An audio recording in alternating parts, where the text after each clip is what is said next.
सदस्यांनी ज्या सूचना दिल्या त्यामध्ये आदरणीय सुधीरजी मुनगंटीवार साहेब असतील, माननीय आमदार बाबाजी काळे असतील, माननीय आमदार रमेशजी बोरनारे, माननीय आमदार अभिजितजी पाटील, माननीय आमदार अर्जुनजी खोतकर, माननीय आमदार नाना पटोले साहेब, माननीय बाबासाहेब देशमुख, माननीय आमदार विक्रमजी पाचपुते, माननीय आमदार अमोलजी खताळ, अर्जुनजी खोतकर, माननीय आमदार नाना पटोले साहेब, माननीय बाबासाहेब देशमुख, माननीय आमदार विक्रमजी पाचपुते, माननीय आमदार अमोलजी खताळ, माननीय आमदार देवेंद्रजी कोटे, माननीय आमदार प्रवीणजी स्वामी, माननीय आमदार विलासजी भुमरे यांनी या ठिकाणी काही सूचना या पुरवणी मागण्यांच्या चर्चेमध्ये मांडल्यात।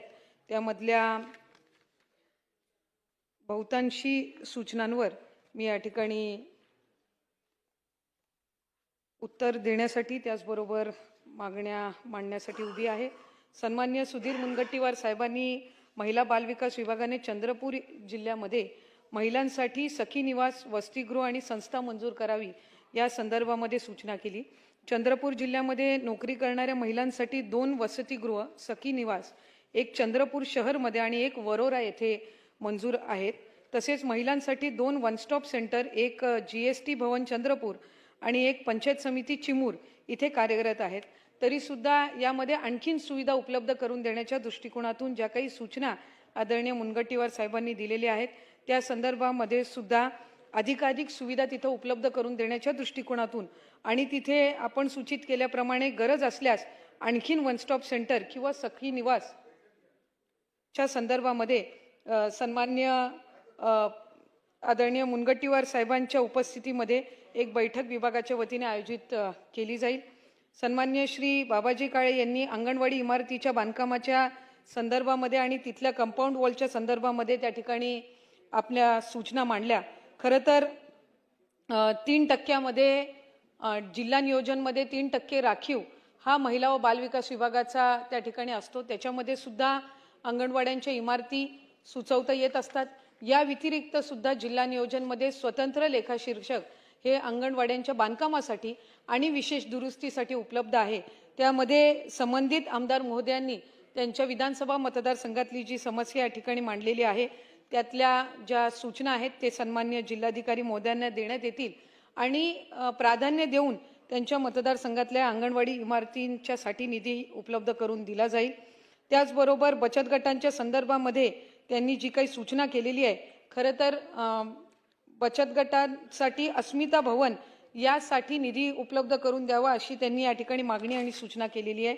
संबंधित बाब ही ग्रामविकास विभागाच्या अंतर्गत येते, त्यामुळे उमेद अभियानाअंतर्गत जे ग्रामविकास विभाग आहे यांना आम्ही त्या संदर्भामध्ये त्यांच्याकडे माहिती दिली जाईल आणि सन्माननीय आमदार महोदयांच्या या मागणीनुसार तिथं जर जागा उपलब्ध असेल तर यंदाच्या वर्षी ग्रामविकास विभागाकडून लवकरात लवकर त्याची मंजुरी मिळवण्याच्या दृष्टिकोनातून जो काही पाठपुरावा आहे तो केला जाईल।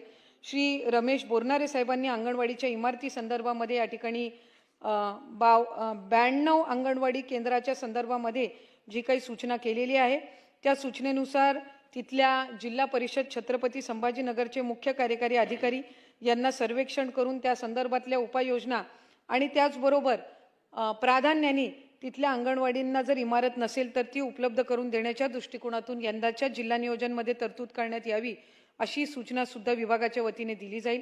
प्रभात संघासाठी उमेदसाठी एक कार्यालय उपलब्ध करून देण्याच्या संदर्भामध्ये आमदार महोदयांनी या ठिकाणी सूचना केलेली आहे।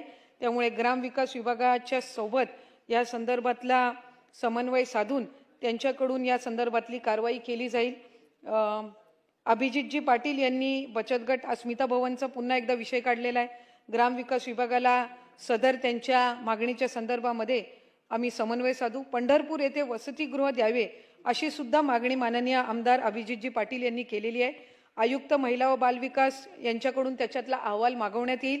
त्या संदर्भामध्ये जागेची एकंदरीत असणारी उपलब्धता निश्चित करून याचा जो प्रस्ताव आहे याच्यावर सकारात्मक जी कारवाई आहे ती विभागाकडून केली जाईल।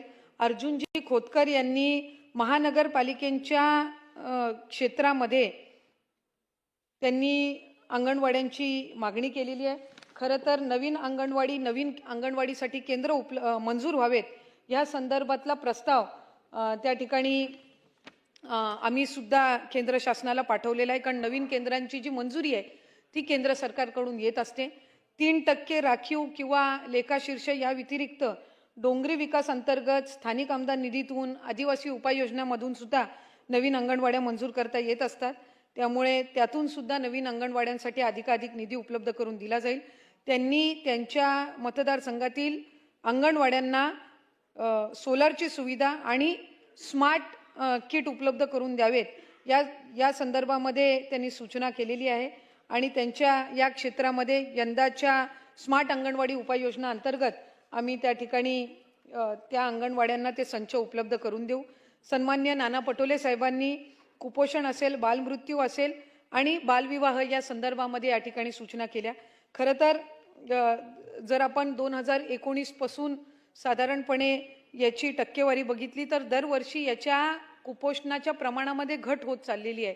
पण तरीसुद्धा एकही बालक हे कुपोषित राहू नये ह्या दृष्टिकोनातून उपाययोजना ह्या केल्या जात आहेत. आणि यंदाच्या वर्षी जे 16 जिल्हे आहेत जिथं कुपोषण अधिक प्रमाणामध्ये किंवा जिथे अधिक प्रमाणामध्ये लक्ष केंद्रित करण्याची गरज आहे त्याच्यामध्ये आम्ही उपाययोजना या करत आहोत. बालविवाहाच्या संदर्भामध्ये सुद्धा बालविवाह रोखण्याचं प्रमाण जे आहे हे गेल्या 3 वर्षापासून वाढलेलं आहे आणि ते अधिक वाढवण्याच्या दृष्टिकोनातून काम करत आहोत. अंगणवाडी सेविका आणि मदतनीस यांच्या मानधनाच्या संदर्भामध्ये सुद्धा त्यांनी सूचना केल्या. खरं तर इतर राज्यांच्या तुलनेमध्ये अंगणवाडी सेविका आणि मदतनीस यांना आपल्या राज्यामध्ये मानधन हे आपण वाढवण्याची जी टक्केवारी आहे ती अधिक आहे इतर राज्यांच्या तुलनेमध्ये. मधल्या कालावधीमध्ये 2020-21च्या कालावधीमध्ये सुद्धा काही मानधन वाढ करण्यात आली आणि 2024 मध्ये सुद्धा मानधन वाढ ही करण्यात आली. आणि आता अंगणवाडी सेविकेस दरमहा 13,000 इतके मानधन आणि 2,000 इतका प्रोत्साहन भत्ता आपण देतोय. आणि मदतनीस यांना दरमहा 7,500 मानधन आणि 1,000चा आपण त्यांना प्रोत्साहन भत्ता देतोय. त्यांच्या इतर मागण्यांच्या बाबतीमध्ये सुद्धा आपण अधिकाधिक सकारात्मक आहोत. सन्मान्य आमदार बाबासाहेब देशमुख यांनी अंगणवाडी सेविका आणि मदतनीस यांच्या संदर्भामध्येच जी मागणी केली त्याचं उत्तर मी आधीच्या उत्तरामध्ये नमूद केलेलं आहे. प्रत्येक तालुक्याच्या बचत गटासाठी कॉमन फॅसिलिटी देण्यात यावी, त्यासाठी बचत गटांना निधी देण्यात यावा अशी त्यांनी जी सूचना केलेली आहे. ज्या बचत गट महिला आर्थिक विकास बचत गटांच्या मध्ये स्थापन करण्यात आलेले असतील त्याच्या संदर्भातली कारवाई ही महिला व बालविकास विभागाकडून करण्यात येईल. आणि जे ग्रामीण भागातले उमेदमध्ये रजिस्टर आहेत तर ते ग्रामविकासकडून करण्याच्या संदर्भामध्ये योग्य ती कारवाई ही केली जाईल. सन्मान्य सदस्य सन्मान्य आमदार विक्रमजी पाचपुते यांनी त्यांच्या इथल्या भिक्षेकरी गृहाच्या संदर्भामध्ये जी काही या ठिकाणी सूचना मांडलेली आहे त्या संदर्भामध्ये माझ्या दालनामध्ये स्वतंत्र बैठक आयोजित केली जाईल आणि तिथं काही सुधारणा करायच्या असतील त्या निश्चितपणाने करण्यात येतील.